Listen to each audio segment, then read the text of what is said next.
Still to this day, lamb was one of my all-time favorite things to eat. And believe it or not, I love it even more when it's slow cooked for several hours until the meat just falls right off the bone. Well, I'm gonna show you how to make a lamb stew, but instead of using lamb shoulder, I'm gonna be slow braising some lamb shanks until they're tender, juicy, and jam-packed with flavor. Then I'm gonna load it up with a bunch of vegetables for one of the tastiest, most comforting stews out there, and we're gonna be doing it in partnership with my friends over at the American Lamb Board. We're first gonna start off by knocking out some. Sound good? Let's cook.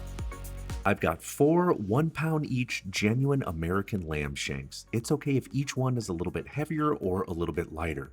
My favorite way to prepare these is by braising them in liquid until they fall right off the bone. To me, there's no finer, more delicious piece of meat than when using this procedure. This cut comes from the lower part of the leg right below the knee, and when purchasing from the store, they should be reddish purple in color and have a nice fat cap around the outside with some intermuscular fat running through the meat.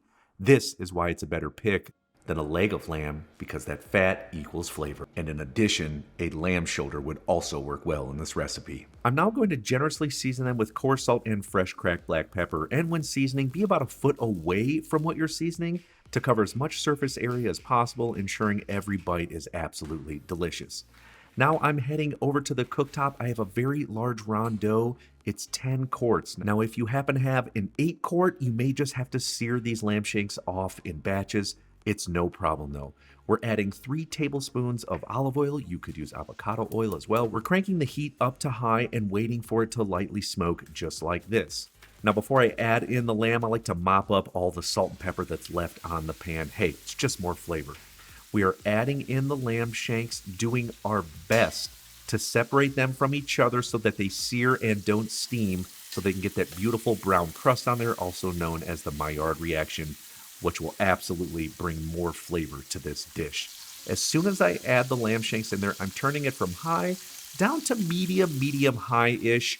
And what we're gonna do is let them cook for about 3 to 4 minutes per side, or until golden brown on each side. Now, when I mean each side, I mean all 4 sides. I want these things beautifully golden brown. And yes, this does make quite a bit of stew, but it's fantastic to serve up for 6 to 8 people and for a few that want seconds, but it also is a stew that freezes very well.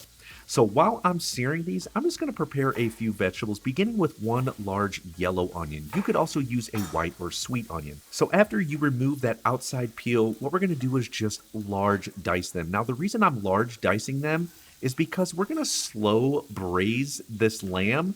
And if the onions are too small, they will break down. When they're bigger, they'll be able to stand up to those longer cooking times.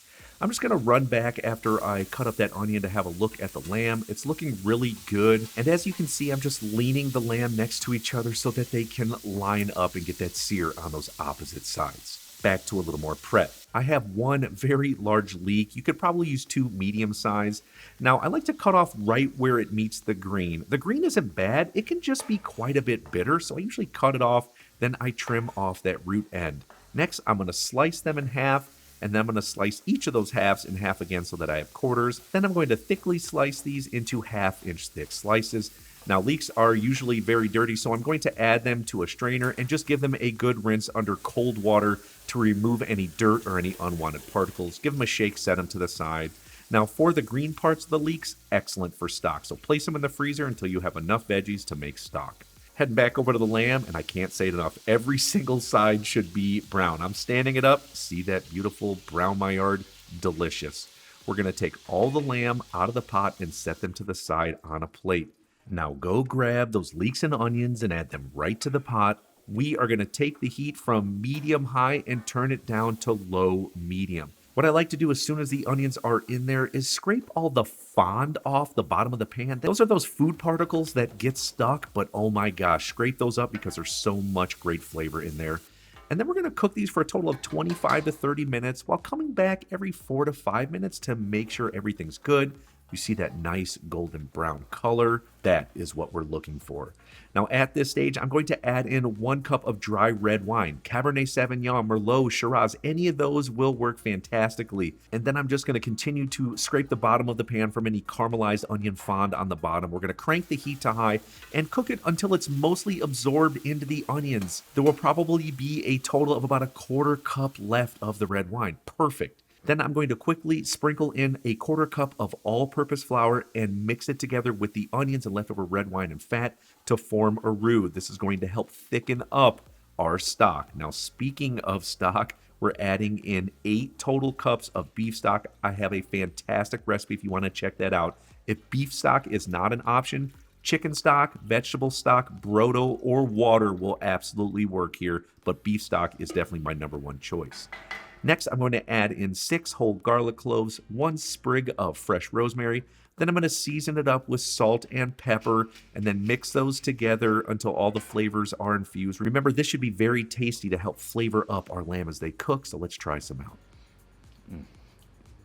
And Comies, you know I always say this, but it is really so important to try things throughout the entire cooking process. So you start to train your brain to know what it should taste like at that specific stage. Or does it need more salt or pepper? You be the judge.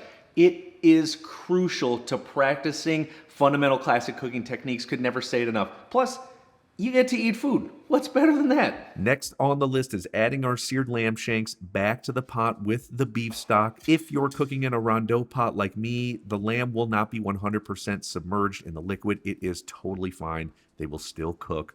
We're adding on a lid, and we're going to cook it over low to medium heat for in between 2.5 to 3 hours or until very fork tender.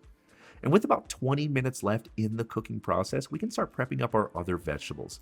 I have 6 large carrots, which I'm going to give a quick peel. Those peelings, yep, excellent for stock. So add them to that bag along with your leeks. Going back over to the carrots. Now, these are pretty thick at one end. So what I'm going to do is take about 3/4 inch slices at the top where it's really nice and thick, and then begin to expand that to 1 inch, 1.5 inches as I work my way towards the bottom.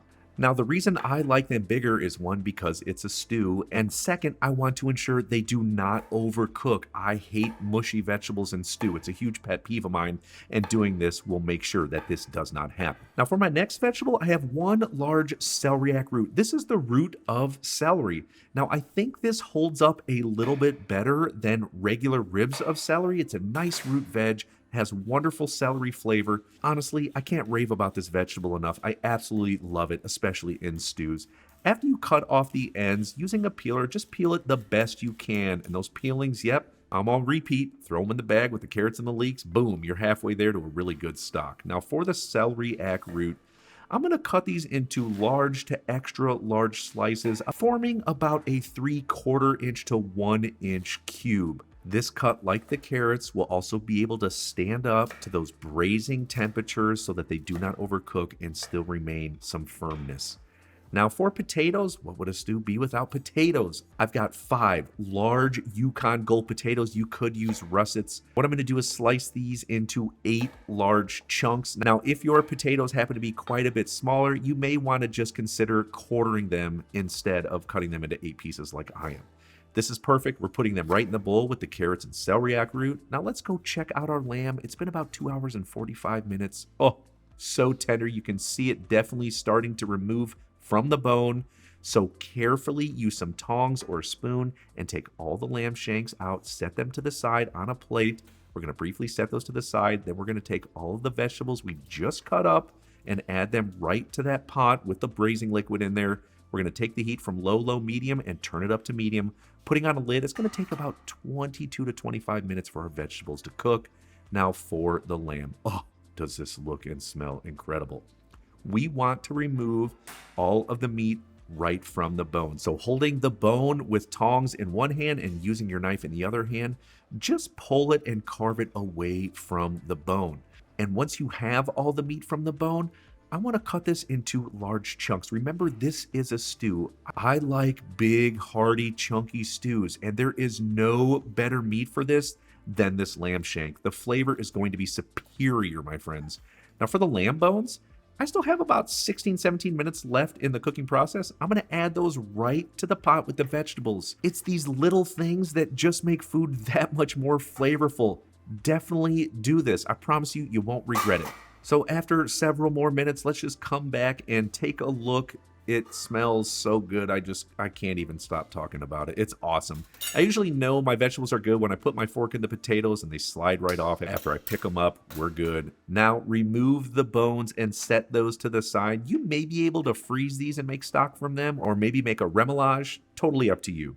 Let's add our cut up lamb shank back to the pot. Only a couple more things here. I have a 1/4 cup of minced fresh Italian flat leaf parsley for some nice greenery, some delicious flavors.